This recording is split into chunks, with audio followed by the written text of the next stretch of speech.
तो देखो, सबसे पहले इसका इंट्रोडक्शन देखते हैं कि जो सॉलिड सब्सटेंस होता है इसके बारे में हम लोग जानते हैं कि जो इसके पार्टिकल्स होते हैं एकदम एक दूसरे से क्लोजली पैक्ड होते हैं।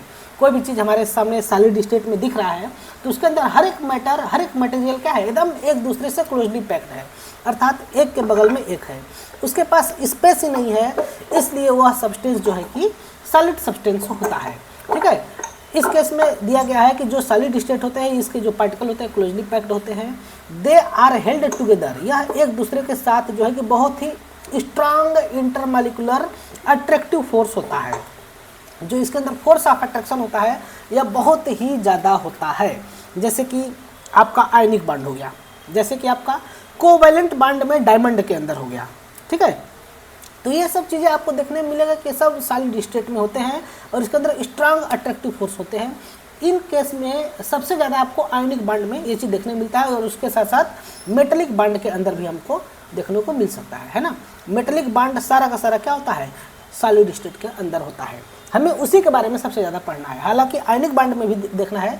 तुम लोग सिंपल भाषा में देख सकते हो कि जो सोडियम क्लोराइड होता है उसको हम लोग को मेल्ट करने के लिए लगभग 1500 डिग्री सेल्सियस का टेम्परेचर देना पड़ता है, क्योंकि उसका जो स्ट्रांग अट्रैक्टिव फोर्स होता है वो बहुत ज़्यादा होता है ना। And can not be move, and can not move random, यह जो है कि रैंडम तरीके से सॉलिड स्टेट के सब्सटेंस मूव नहीं करते हैं एक्सेप्ट बिंग एमार्फस सॉलिड के अंदर। अभी आगे हम लोग पढ़ेंगे एमार्फस सॉलिड क्या होता है। एमार्फस सॉलिड का जो कुछ पार्टिकल्स है ना वह रैंडम तरीके से मूव करते हैं। ठीक है, ऐसा क्यों होता है, क्योंकि जो उसके जो पार्टिकल्स होते हैं वह एक दूसरे से वेल अरेंज नहीं होते हैं। अभी हम इसमें आपको पढ़ाएंगे कि जो सॉलिड स्टेट दो प्रकार के होते हैं, एक होता है आपका क्रिस्टलाइन सॉलिड और एक होता है एमार्फस सॉलिड। तो जो क्रिस्टलाइन सॉलिड होता है, जो आपका क्रिस्टलाइन सॉलिड होता है, क्रिस्टलाइन सॉलिड, उसके केस में सभी जो पार्टिकल्स होते हैं इसके एकदम एक दूसरे के वेल अरेंज तरीके से होते हैं। ठीक है, एकदम एक दूसरे के पास पास होते हैं लाइन से। जैसे कि ये आपका पहला लाइन हो गया पार्टिकल्स का, तो जो अब दूसरा लाइन होगा ना वो एकदम इसके ठीक नीचे होगा। ठीक है, इस प्रकार से यहाँ पर जो हर एक सर्कल बनाया जाता है सॉलिड स्टेट चैप्टर में, यह एक एटम को दिखाता है।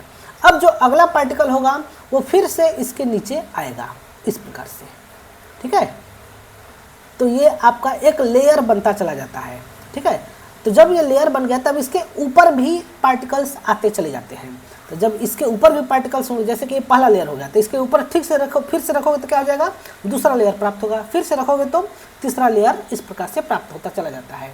ये आपका होता है कि यह क्रिस्टलाइन सॉलिड के अंदर ऐसे होता है। लेकिन जो एमार्फस सॉलिड होते हैं उसके अंदर क्या होता है कि जो पार्टिकल्स हैं वह वेल अरेंज तरीके से नहीं होते हैं। एक पार्टिकल यहाँ, दूसरा यहाँ, तीसरा यहाँ, चौथा यहाँ, पाँचवा यहाँ, छठवां यहाँ, इस प्रकार से इसके अंदर रैंडम तरीके से पार्टिकल सभी रहते हैं। इसलिए इसको हम लोग बोलते हैं क्रिस्टलाइन सॉलिड, इसको हम लोग बोलते हैं क्रिस्टलाइन सॉलिड, और इसको हम लोग बोलते हैं एमार्फस सॉलिड। क्या बोलते हैं, एमार्फस सॉलिड। ओके, इस प्रकार से। तो देखो वही चीज़ लिखा गया है कि जो सॉलिड स्टेट होते हैं उसके पार्टिकल्स रैंडम तरीके से मूव नहीं करते हैं, बस एक को छोड़ करके, और वो कौन सा छोड़ना है, एमार्फस सॉलिड। एमार्फस सॉलिड में जो ग्लास सब्सटेंस है ना, कौन सा सब्सटेंस, जो ग्लास है, ग्लास एक सॉलिड है लेकिन यह एक एमार्फस सॉलिड है। जो पुराने घरों की जो खिड़कियाँ होती है ना, उसका अगर आप ग्लास देखोगे तो उसका नीचे का एरिया मोटा होता है। जैसे ग्लास है तो ये नीचे का एरिया क्या होगा, थिक होगा, और ऊपर का एरिया होता है आपका थिन। ऊपर का एरिया क्या होता है, थिन होता है। इसके पीछे कारण यह है कि ग्रेविटी के कारण से जो ग्लास सॉलिड के अंदर के जो पार्टिकल्स हैं वह नीचे की तरफ मूव कर जाते हैं, जिसके चलते कि यह आपका नीचे का एरिया मोटा हो जाता है और ऊपर का एरिया पतला हो जाता है। ये आपके एग्जाम में आता है कि जो ग्लास होता है यह कौन सा प्रकार का सॉलिड है, तो ये आपका एमार्फस सॉलिड है। या फिर क्वेश्चन ये भी पूछ सकता है कि क्यों ये इसके नीचे का एरिया मोटा है और ऊपर का एरिया पतला है। ठीक है, समझ पा रहे हो। अब अगला दिया गया है आपको, अगला क्वेश्चन यहाँ पर है, these are held at fixed position, अर्थात जो इसके पार्टिकल्स हैं किसके, सॉलिड स्टेट के, वह अपने फिक्स्ड पोजीशन पर होते हैं and surrounded by other particles, और इसके चारों तरफ अदर पार्टिकल्स होते रहते हैं। ठीक है, इसके चारों तरफ कौन होते हैं? अदर पार्टिकल्स होते हैं। There is only one form of molecular motion, इसके अंदर सिर्फ और सिर्फ एक प्रकार का मॉलिक्यूलर मोशन होता है, और वो कौन सा होता है? वाइब्रेशनल मोशन होता है। वाइब्रेशनल मोशन का मतलब कि जो ये पार्टिकल्स हैं, हमने जो ऊपर में दिखाया है, ये जो ऊपर वाले पार्टिकल्स को हमने दिखाया ना, ये पार्टिकल अपने पोजीशन पर इस प्रकार से वाइब्रेट करते रहते हैं। दिखाया ना, इस प्रकार से ये वाइब्रेट करते रहते हैं, तो बस इसके अंदर वाइब्रेशन मोशन होता है, यह मूव करके कहीं और अपना स्थान नहीं बदल सकते हैं। ठीक है, तो इसके इस प्रकार से अगर हम देखें तो इसके अंदर सिर्फ कौन सा मोशन होता है? वाइब्रेशनल मोशन होता है। ठीक है, अब इसके अंदर कुछ प्रॉपर्टीज है सॉलिड का, उसके बारे में हम लोग देखते हैं, जो कि आप लोग बचपन में पढ़े हो, मतलब छोटे क्लासेस में 6, 7, 8, 9 में पढ़े होंगे।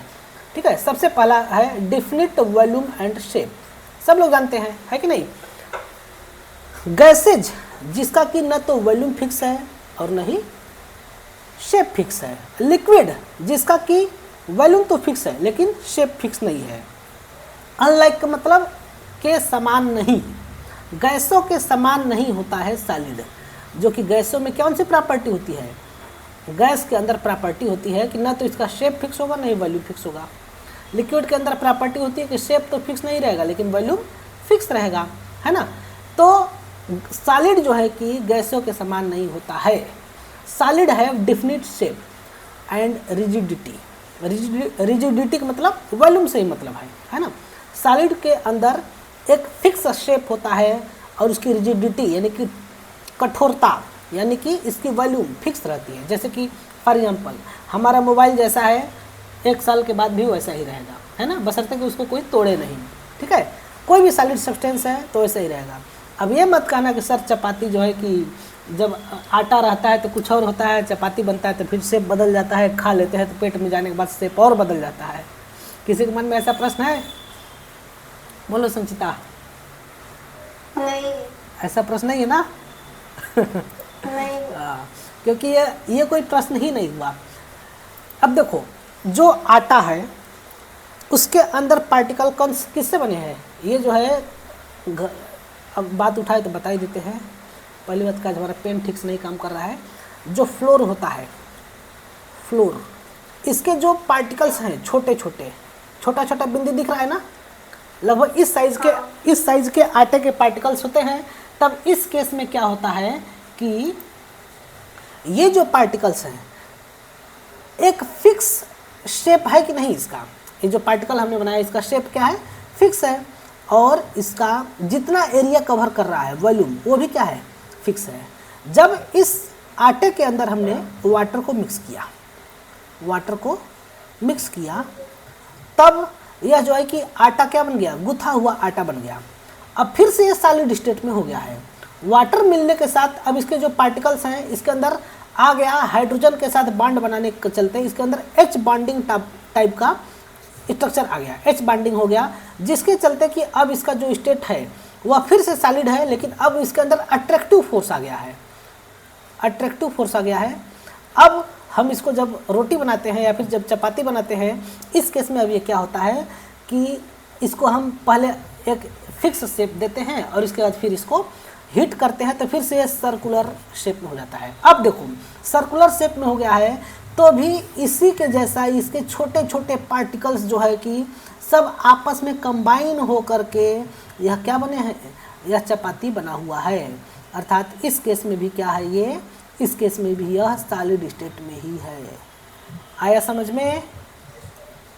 अर्थात जो यहाँ पर सॉलिड है वह सॉलिड ही रहेगा। ठीक है, this is due to the fact that, इसके पीछे कारण क्या है कि कॉन्स्टिट्यूएंट पार्टिकल्स, जो इसके पार्टिकल्स है, do not possess enough energy to move about to the different positions. यानी कि जो इसके पार्टिकल्स कठोर होते हैं, इसके पीछे कारण क्या होता है कि जो इसके पास पार्टिकल्स हैं उसके पास इतनी एनर्जी नहीं रहती है कि जो अट्रैक्टिव फोर्स है उसको तोड़ करके हम कहीं और चले जाएं। जैसे कि जो बच्चे घर पे रहते हैं या फिर सिंपल भाषा में जो बच्चे हॉस्टल में रहते हैं उनके पास लिमिटेशन रहता था कि वो जो है कि इस हॉस्टल के 4 दीवारी से बाहर नहीं जा सकते, है ना। ये हमारा रूम था तुम लोगों का, उससे बाहर तुम लोग नहीं जा सकते, क्योंकि जो आंटी मैडम थी उनका इतना ज़्यादा खौफ था कि कोई सपने में भी नहीं सोच सकता था, है कि नहीं। तो फिर इस हॉस्टल से बाहर जाने के लिए तुम्हारे पास इतनी, आप एक जस्ट लाइक आप एक पार्टिकल हो, तो तुम्हारे पास इतनी पावर ही नहीं था कि उस अट्रैक्टिव फोर्स को, जो आंटी मैडम का पावर है, उसको ब्रेक करके और तुम जो है कि हॉस्टल से बाहर जा सको। सेम उसी प्रकार से जो सॉलिड सब्सटेंस होते हैं ना, देखो अभी मैं एक स्ट्रक्चर बना के दिखा दे रहा हूँ। आप लोग को देखे होंगे ना कि सॉलिड सब्सटेंस जो है कि कई प्रकार के शेप में रहते हैं। उसमें से एक सबसे फेमस शेप होता है क्यूबिकल शेप। क्यूबिकल शेप में क्या होता है कि एक पहले क्यूब बनता है, उस क्यूब के हर एक कॉर्नर पर जो है, क्यूब थोड़ा सा ख़राब बना है उसको इग्नोर कर देंगे, उस क्यूब के हर एक कॉर्नर पर जो है कि क्या रहते हैं, एटम रहते हैं। इस प्रकार से यहाँ पर एटम रहते हैं। तो एक एटम का फोर्स दूसरे एटम के फोर्स से अट्रैक्टेड रहता है, जिसके चलते कि अब इस फोर्स ऑफ अट्रैक्शन को ब्रेक ना कर पाने के कारण ये एटम यहाँ से निकल नहीं पाता है। जैसे कि इस एटम को रेड कलर से मैं रिप्रेजेंट कर रहा हूँ। इस रेड कलर के एटम को अगर मैं चाहूँ कि यहाँ से हटा दूँ तो ये हम हटा नहीं पाऊँगा, क्योंकि जो इसके अंदर फोर्स ऑफ अट्रैक्शन है बहुत ज़्यादा है अदर एलिमेंट के साथ, अदर एटम के साथ फोर्स ऑफ अट्रैक्शन बहुत ज़्यादा है, जिसके चलते कि मैं इसको हटा नहीं सकता। अब यही कारण है कि जो ये एटम है ना, यह यहाँ से बाहर नहीं निकल पाता है, और जब बाहर नहीं निकल पाता है तब यह अपने पोजीशन पर वाइब्रेट करता है। अपने पोजीशन पर क्या करता है, वाइब्रेट करता है। और जब वाइब्रेट करता है तो इसी के लिए इसके अंदर सिर्फ हमने बताया कि कौन सा फोर्स ऑफ अट्रैक्शन होता है, जो है कि मतलब कौन सा मोशन होता है, वाइब्रेशनल मोशन इसके अंदर बस होता है, ठीक है ना। इसके अंदर सिर्फ और सिर्फ वाइब्रेशनल मोशन होता है। अब मान लो कि हमें इस सॉलिड्स के पार्टिकल्स को बाहर निकालना है, तो हमें क्या करना पड़ेगा, इसके लिए एक फेवरेबल कंडीशन देना पड़ेगा। क्या कंडीशन दे कि यह बाहर निकले। जैसे कि संचिता को घर हॉस्टल से बाहर निकालना है, तो क्या करना पड़ेगा, उसको कुछ ऐसा कंडीशन देना पड़ेगा जिससे कि वो हॉस्टल छोड़ करके बाहर निकले। तो उसको हॉस्टल से कहीं ना कहीं कुछ और अच्छा चीज़ मिलेगा, तब वो जो है कि छोड़ करके बाहर निकलेगी, ठीक है ना। इसी प्रकार से इसको जो है, इसके लिए फेवरेबल कंडीशन होता है टेम्परेचर। जब इस एटम को हम लोग टेम्परेचर ज़्यादा देंगे तब इसके अंदर वाइब्रेशन बढ़ेगा। सभी पार्टिकल्स वाइब्रेशन करते हैं, हम बस एक को कॉमन लेकर के बता रहे हैं, सभी पार्टिकल्स वाइब्रेशन करते हैं। तो इस वाइब्रेशनल फोर्स ऑफ अट्रैक्शन के अंदर ब्रेक होगा। ये यहाँ से वाइब्रेशनल फोर्स के द्वारा इसको जो क्या हुआ, सर आपकी आवाज नहीं आ रही, कट हो रही है आपकी आवाज। अच्छा कट हो रही है, एक्चुअली तो लग रहा है थोड़ा डाटा का प्रॉब्लम है इसलिए। अब सही जा रहा है, हाँ ठीक है। देखो जब ये पार्टिकल्स है तो इसको हम टेम्परेचर देंगे, तब ये जो है कि इसके अंदर वाइब्रेशनल फोर्स और ज़्यादा बढ़ेगा। बढ़ते बढ़ते बढ़ते बढ़ते बढ़ते बढ़ते ऐसा आएगा एक समय कि यह मॉलिक्यूल अपने आप में ब्रेक कर जाएगा। मतलब कि इसके अंदर का अट्रैक्शन फोर्स से ज़्यादा हम फोर्स दे देंगे, तब ये सभी एटम के अंदर का फोर्स ऑफ अट्रैक्शन खत्म हो जाएगा और ये ब्रेक कर जाएगा। आवाज़ रुक जा रही है, अच्छा रुको कुछ व्यवस्था करता हूँ। एक लग रहा है ना कि हेलो, हाँ अब सही आ रहा है ना, चलो ठीक ठीक ठीक। अरे यहाँ पर ना हमारे रूम ऐसा है कि यहाँ पर 5G नेटवर्क ही नहीं पकड़ता है, 4G बस पकड़ रहा है, और 4G में शाम के टाइम पर कम पकड़ता है, सुबह शाम बहुत अच्छा पकड़ता है। चलो अब सही है ना, ठीक है। देखो तो जब हम सॉलिड सब्सटेंस को, इसके जो वाइब्रेशनल फोर्स है इसको ब्रेक करने के लिए हमें क्या करना पड़ेगा, टेम्परेचर देना पड़ेगा, एनर्जी देनी पड़ेगी। टेम्परेचर का मतलब सिंपल भाषा में एनर्जी देनी पड़ेगी। तो जब यहाँ से हम एनर्जी देते हैं तभी जो है कि ब्रेक होता है, और ब्रेक होकर के सभी पार्टिकल्स अलग अलग हो जाते हैं। और जैसे ही सभी पार्टिकल अलग अलग हो जाएंगे तो किस में कन्वर्ट हो जाएगा, लिक्विड में कन्वर्ट हो जाएगा। अब कौन से सॉलिड कितना ज़्यादा एनर्जी देने पर अलग होंगे, तब इसके लिए होता है कि अगर हमारे पास क्रिस्टलाइन सॉलिड होगा, समझ सुनाई दे रहा है ना, हाँ, अगर क्रिस्टलाइन सब्सटेंस होगा उस केस में उसके जो पार्टिकल होते हैं वेल अरेंज तरीके से होते हैं।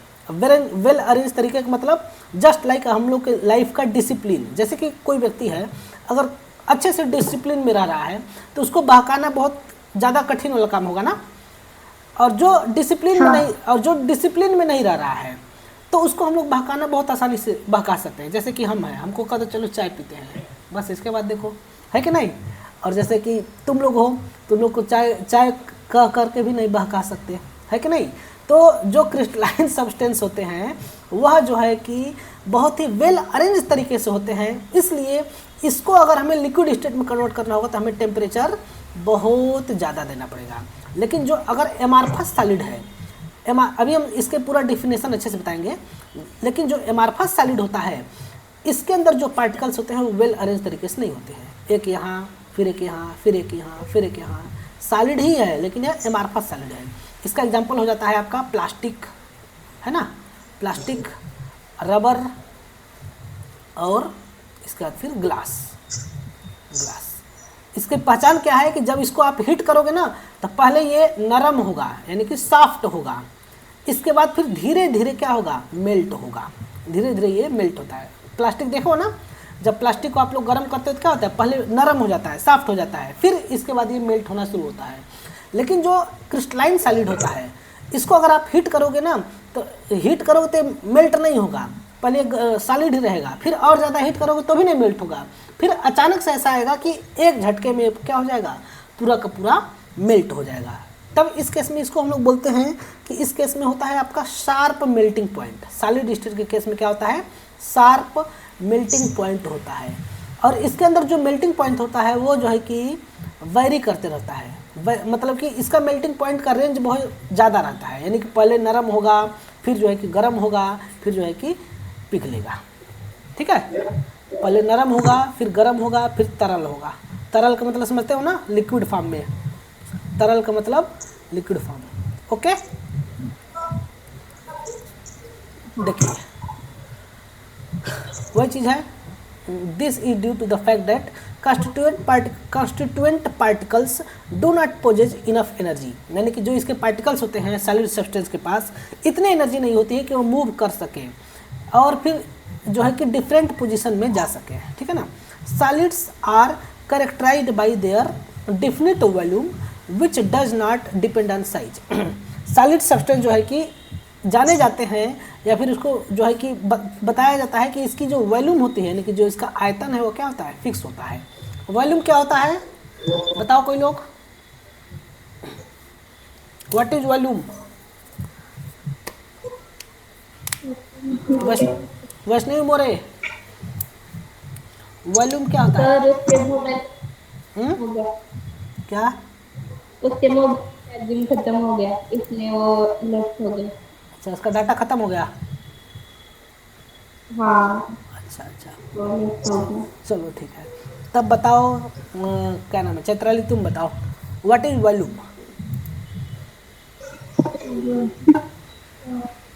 अब पता नहीं सर। अरे ऐसे कैसे भाई, पता नहीं? जी हाँ तुम बताओ संस्था, सब लोग हार गए। कि, किसी भी चीज का जो जो डिस्टेंस होता है, अरे डिस्टेंस कहाँ से आ गया?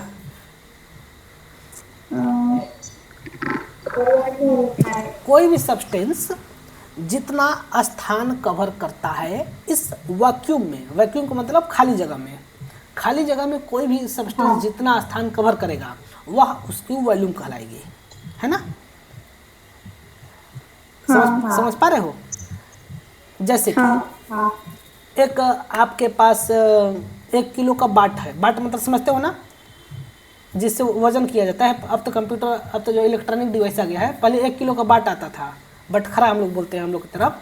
तो 1 किलो का बाट है और 1 किलो रुई है, दोनों में से वॉल्यूम किसकी ज़्यादा होगा? 1 किलो बाट है मतलब जिससे वजन किया जाता है, बटखरा आधा किलो 1 किलो का आता है ना। हाँ, और 1 किलो रुई है, तो दोनों में से वजन किसका, दोनों में से ज़्यादा जगह कवर कौन करेगा, कौन ज़्यादा जगह कवर करेगा, यानी कि वॉल्यूम किसका ज़्यादा होगा? रुई का वॉल्यूम ज़्यादा होगा क्योंकि उसने ज़्यादा जगह कवर किया है। और मास किसका ज़्यादा होगा? ऐसे भाते का क्या बोलते हैं आपने? वो से भाते का ना। अरे हमने बोला 1 किलो बाट है और 1 किलो रुई है, तो दोनों का मास बराबर हुआ ना। दोनों का बराबर होगा। हाँ हे प्रभु, डेंसिटी किसका ज़्यादा होगा? सेकेंड फर्स्ट वाले का होता ना, बाट का कि रुई का? बात का होगा। हाँ, ये बाट है और ये 1 किलो रुई है। आपका ये 1 kg और ये भी आपका 1 kg। तो इस दोनों में क्या है, मास बराबर है ना। अब इसका वॉल्यूम क्या है, वॉल्यूम इसका कम है लेकिन इसका वॉल्यूम ज़्यादा है, इसका वॉल्यूम ज़्यादा है। अब डेंसिटी का हमारा क्या फार्मूला होता है, मास अपान वॉल्यूम। अब इसका भी मास 1 kg, इसका भी मास 1 kg, यानी कि मास क्या है, कांस्टेंट है। m की वैल्यू क्या है इसके, इसमें कांस्टेंट है। जब m की वैल्यू कांस्टेंट है ना, 1 किलो 1 किलो बराबर है, तो जब दोनों चीज़ 1 के लिए बराबर है तो कांस्टेंट हो गया ना। तुम्हारे पास भी 2 रुपया, हमारे पास भी 2 रुपया, तो कोई फर्क पड़ेगा, कौन ज़्यादा अमीर है, दोनों लोग बराबर हैं। जब दोनों लोग बराबर हैं तो इसमें पैसा क्या हो गया, कांस्टेंट हो गया। अब पैसे से हम नहीं कंपेयर करेंगे, तो जो चीज़ वेरी करता है उससे हम लोग कंपेयर करते हैं। अब जब मास की वैल्यू कांस्टेंट हो गया तब यहाँ पर प्रोपोर्शनलिटी का साइन आ जाएगा, D प्रोपोर्शनल टू हो जाएगा 1/v।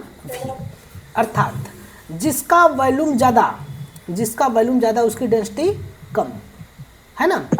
तो देखो रुई का वॉल्यूम क्या था, ज़्यादा था। जब रुई का वॉल्यूम ज़्यादा है तो इसकी डेंसिटी क्या हो जाएगी, कम हो जाएगी। यहाँ पर रुई का वॉल्यूम कम है तो इसकी डेंसिटी ज़्यादा हो जाएगा, है ना। यानी कि डेंसिटी ऑफ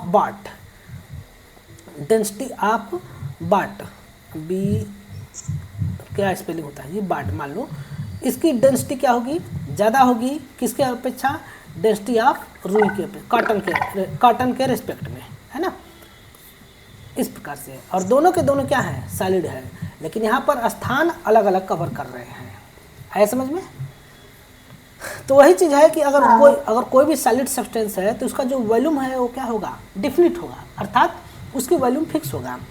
तब इस केस में विच does not depend on size, इसका जो वॉल्यूम है वह साइज के ऊपर डिपेंड नहीं करता है।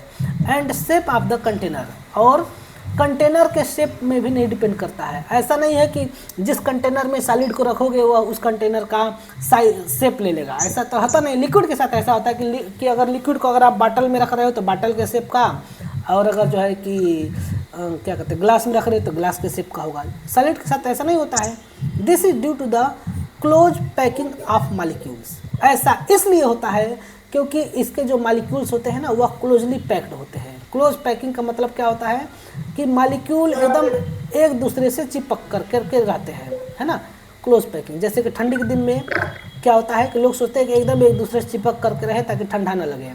तो ये जो है कि एकदम एक दूसरे से जो ये मॉलिक्यूल चिपके हुए हैं इसको हम लोग क्या बोलेंगे, क्लोजली पैक्ड बोलेंगे, क्लोज पैकिंग बोलेंगे। आज हमने ध्यान नहीं दिया ना, तो फिर अलग अलग इसका ना फिगर होता है, उस फिगर को हम लेकर के आते हैं तुमको दिखाते हैं, है ना। कल हम जो है कि बुक से फिगर को सिलेक्ट करके ला करके दिखाऊंगा कैसे होते हैं।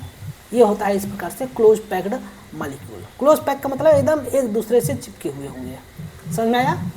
ऐसा इसलिए होता है क्योंकि ये क्या होते हैं, क्लोज पैकिंग होते हैं of molecules and strong short range intermolecular forces between them. इसके अंदर बहुत ही मजबूत और कम रेंज वाला इंटरमॉलिक्यूलर फोर्स होता है। जैसे कि आप लोग को एक चीज़ बता रहा हूँ, यहाँ पर शब्द है स्ट्रांग और शॉर्ट रेंज, ठीक है। मान लो कि एक मोबाइल का नेटवर्क है, एक मोबाइल नेटवर्क है, ओहो ज़्यादा ऊपर चला गया।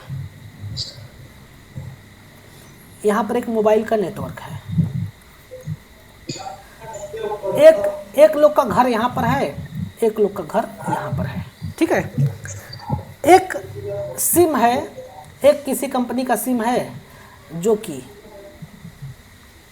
एक किसी कंपनी का सिम है जो कि इसका जो है कि रेंज, जो इसका नेटवर्क है वह स्ट्रांग नेटवर्क नहीं रहता है।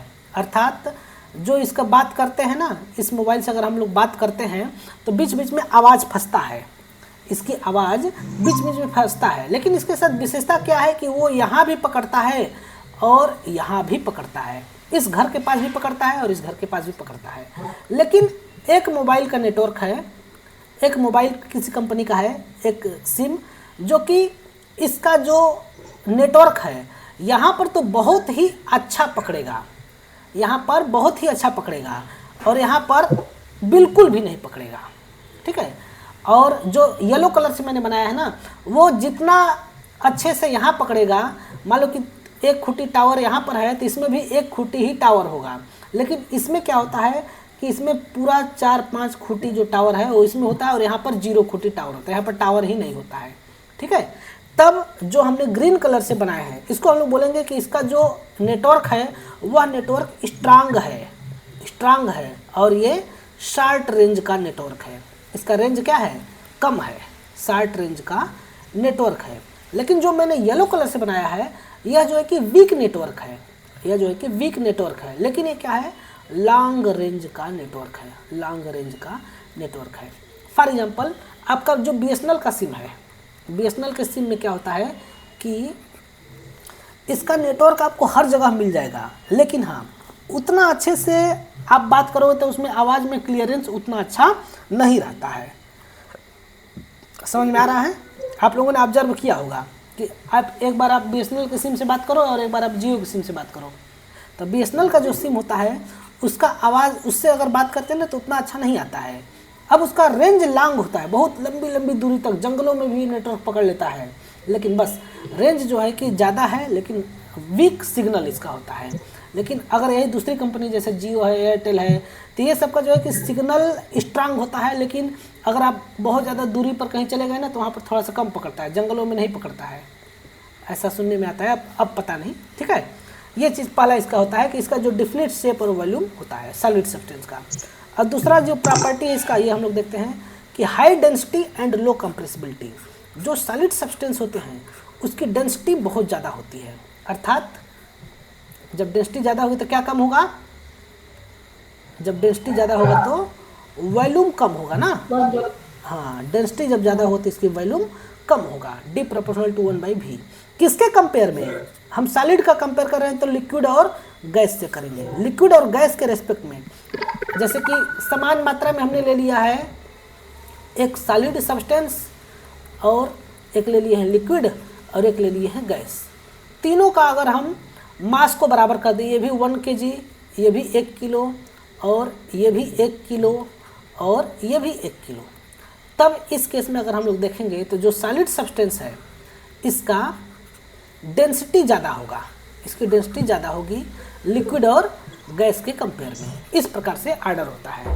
अब यहाँ पर मास तो फिक्स है ना, तब यहाँ पर ऐसा देखने को मिलता है। ओके, समझ में आया?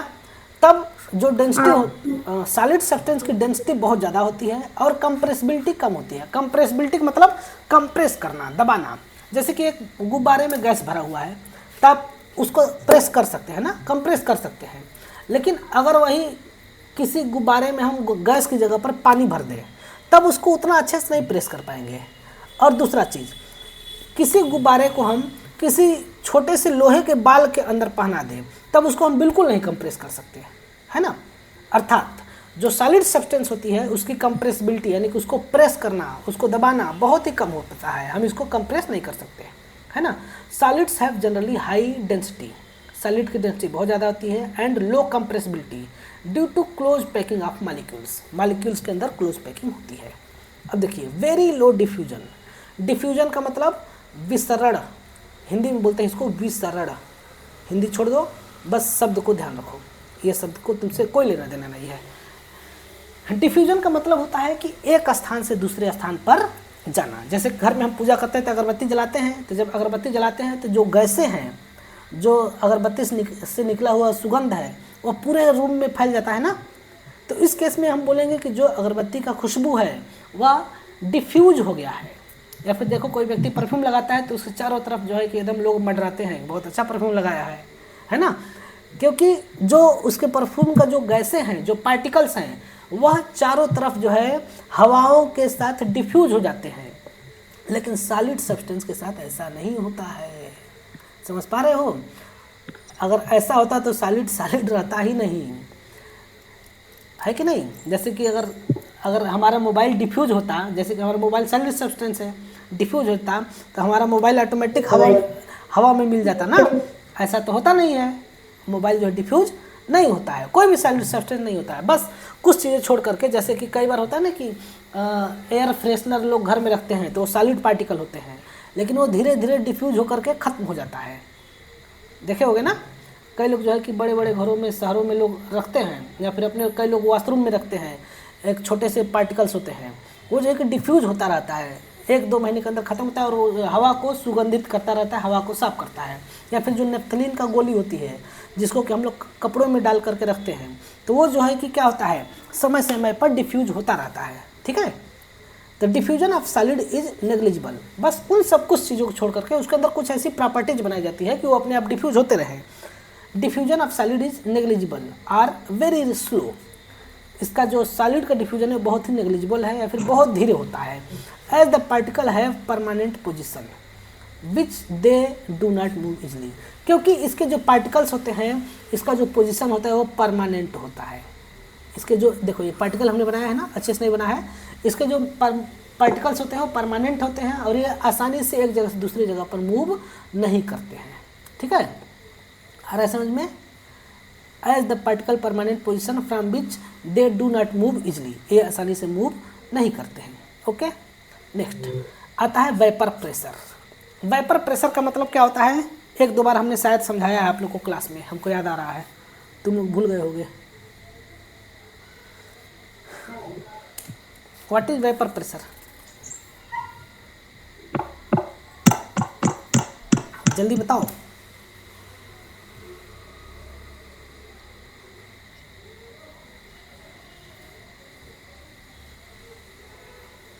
चैत्राली, क्या होता है वेपर प्रेशर?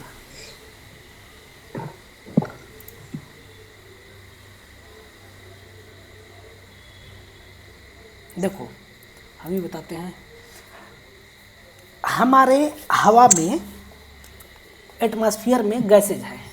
हमारे एटमॉस्फेयर में क्या है, गैस है, जो कि एक स्थान पर से दूसरे स्थान पर मूव करती रहती है ना।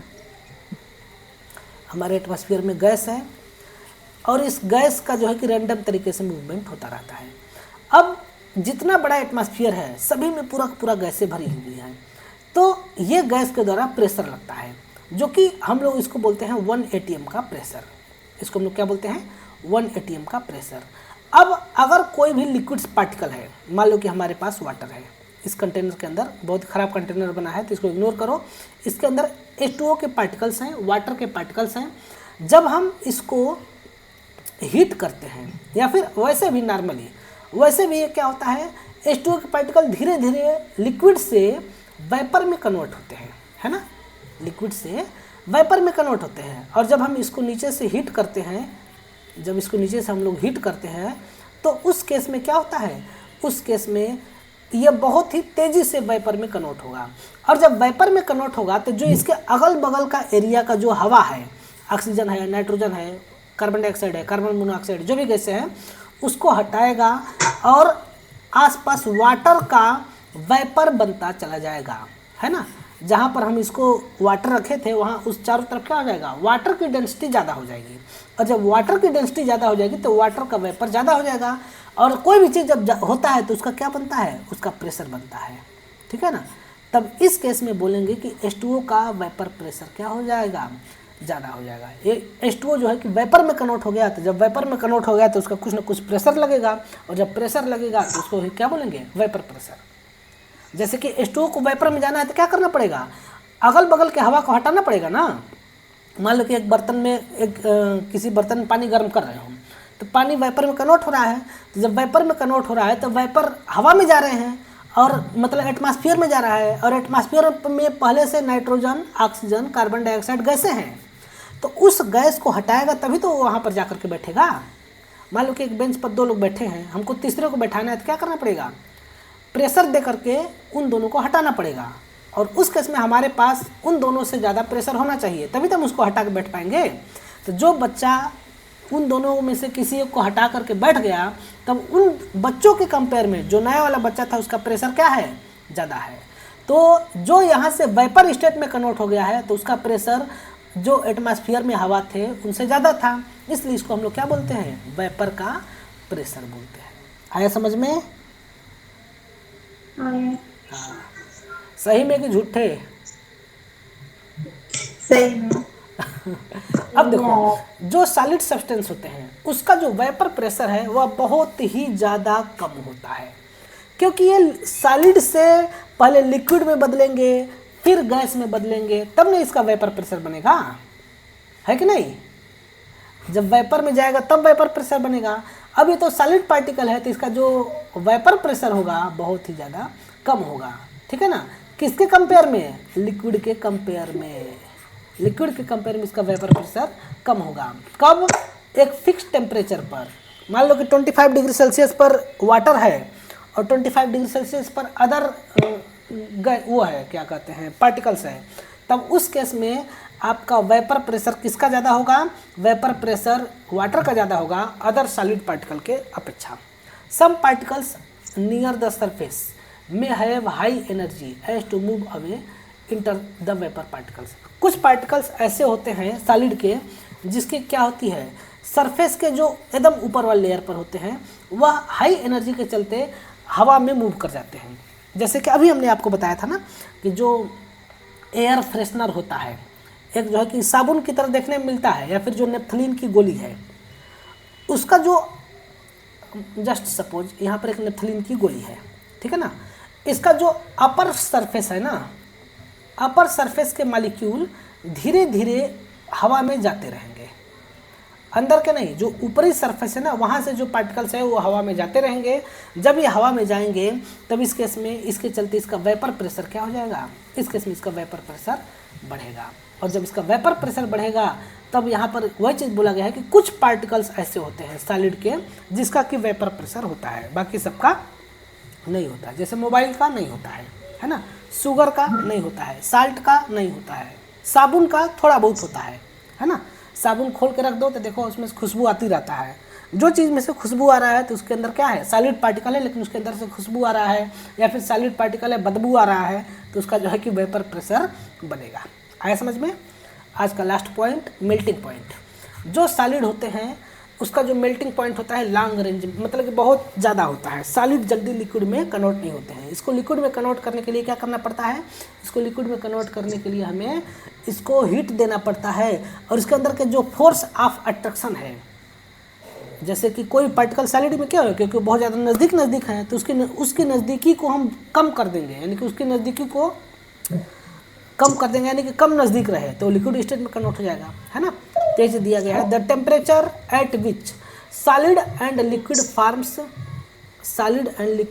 Farms the substance exist at equilibrium are both form have same vapour pressure. तब उस केस में इसको हम लोग क्या बोलते हैं, मेल्टिंग पॉइंट। कोई भी सॉलिड, कौन बोल रहा है, कोई भी सॉलिड और कोई भी लिक्विड अगर ये इक्विलिब्रियम में एग्जिस्ट होते हैं तब इस केस में इसको हम लोग क्या बोलते हैं, मेल्टिंग पॉइंट बोलते हैं। या फिर इन दोनों का वेपर प्रेशर समान हो जाए, यानी कि वेपर में दोनों का प्रेशर समान, जैसे लिक्विड का ज़्यादा होता है और सॉलिड का कम होता है, लेकिन जब हम सॉलिड को हीट करेंगे तो लिक्विड में कन्वर्ट होगा, तो जब लिक्विड में कन्वर्ट हो जाएगा तो उस केस में क्या हो जाएगा, इसको हम लोग वेपर प्रेशर उस केस में बढ़ जाएगा। या फिर इक्विलिब्रियम का मतलब क्या होता है, इक्विलिब्रियम चैप्टर पढ़ लिए हो ना, अच्छा नहीं, आयनिक इक्विलिब्रियम पढ़े हो ना, बस हाँ, इक्विलिब्रियम का मतलब सॉलिड जो सब्सटेंस है, अच्छा ठीक, सॉलिड सब्सटेंस और लिक्विड सब्सटेंस दोनों एक दूसरे में इंटर कन्वर्टेबल होता है, तब उस केस में क्या बोलेंगे कि ये इक्विलिब्रियम में है। सॉलिड कन्वर्ट हो जाए लिक्विड में और लिक्विड कन्वर्ट हो जाए सॉलिड में, तब इस केस को हम लोग क्या बोलते हैं कि ये इक्विलिब्रियम में है। तो वह टेम्परेचर, जिस टेम्परेचर पर सॉलिड और लिक्विड दोनों इक्विलिब्रियम में होते हैं तो उसको हम लोग क्या बोलते हैं, उसको हम लोग बोलते हैं मेल्टिंग पॉइंट। जैसे कि आइस, बर्फ 0 डिग्री सेल्सियस पर वाटर फॉर्म में भी रहता है और सॉलिड फॉर्म में भी रहता है, मतलब कि 0 डिग्री सेल्सियस पर वाटर लिक्विड फॉर्म में भी रहता है और सॉलिड फॉर्म में भी रहता है। तब इस केस में हम लोग 0 डिग्री सेल्सियस वाटर के लिए क्या हो गया, इक्विलिब्रियम हो गया। वाटर मतलब लिक्विड और आइस के लिए इक्विलिब्रियम हो गया। समझ पा रहे हो?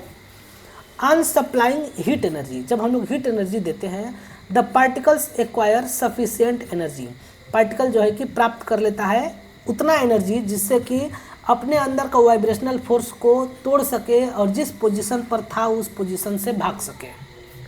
जब हम लोग हीट एनर्जी देते हैं तो उस हीट एनर्जी के द्वारा क्या होता है, पार्टिकल्स जो है कि कुछ मतलब इतना एनर्जी प्राप्त कर लेता है जिसके चलते कि वह वहाँ से भाग जाता है ना, और भाग करके एक खाली स्थान में, मतलब कि अपने फिक्स पोजीशन से भाग करके कहीं और चला जाता है। ठीक है, the results in the formation of liquid state, इसके द्वारा क्या होता है, लिक्विड स्टेट बनता है। The solid have definite melting point, solid के पास क्या होता है, एक फिक्स मेल्टिंग पॉइंट होता है depending on strength of binding energy, जो कि बाइंडिंग एनर्जी की स्ट्रेंथ के ऊपर डिपेंड करता है। However some solids melting point is not sharp, लेकिन कुछ सॉलिड ऐसे होते हैं कि जिसका मेल्टिंग पॉइंट शार्प नहीं होता है। शार्प का मतलब एक झटके में मेल्ट नहीं होते हैं, ये लॉन्ग रेंज में मेल्ट होते हैं। ठीक है, तब इस केस को हम लोग शार्प मेल्टिंग पॉइंट को जाए लॉन्ग रेंज मेल्टिंग पॉइंट बोलते हैं। तो क्रिस्टलाइन सॉलिड के अंदर शार्प मेल्टिंग पॉइंट होता है और एमार्फस सॉलिड के अंदर लॉन्ग रेंज में मेल्टिंग पॉइंट होता है। इसके बारे में हम लोग कल देखेंगे। ठीक है, ये आपका था मेल्टिंग पॉइंट। इतना आज का समझ में आ गया? 35 पेज है अभी, 35 पेज है इसमें, और अभी पहला पेज ख़त्म नहीं हुआ, थोड़ा सा बची रह गया, यानी कि 35 दिन लगेगा। उतना नहीं टाइम लेंगे, कल से शॉर्टकट में पढ़ाएंगे, थोड़ा सा जल्दी ख़त्म करेंगे। आज थोड़ा ज़्यादा समझा दिए ना, इंट्रोडक्शन था, है कि नहीं? हाँ। चलो ठीक है, समझ में आया? तो बस 2 ही लोग रहोगे, तो बस 2 ही लोग रहोगे तो कैसे काम चलेगा? कौन कौन ग्रुप में है और लोग को बोलो आए। अच्छा, और लोग तो हॉस्टल में रहते हैं ना? हाँ, और लोग तो मैसेज लेख संचिता वैष्णवी करके देखते हैं। अच्छा, तुम हो वैष्णवी मोरे और है, तुम वैष्णवी मोरे संचिता। अच्छा, वैष्णवी सिंधे हॉस्टल में है, नैनेश्वरी भी हॉस्टल में ही है ना? हर्षद क्यों नहीं ज्वाइन किया? हर्षद क्यों नहीं ज्वाइन किया? उसको ज्वाइन करना था ना, अभी उसको मैसेज करता हूँ। आप मैसेज कीजिए। हाँ हाँ हाँ, चलो ठीक है, तब बस करें। हाँ, कल 8 बजे से कोशिश करेंगे, टाइमिंग भेज देंगे, 8 बजे रेडी रहना, ठीक है ना? 5-10 मिनट इधर उधर होगा, चलेगा? हाँ, ओके।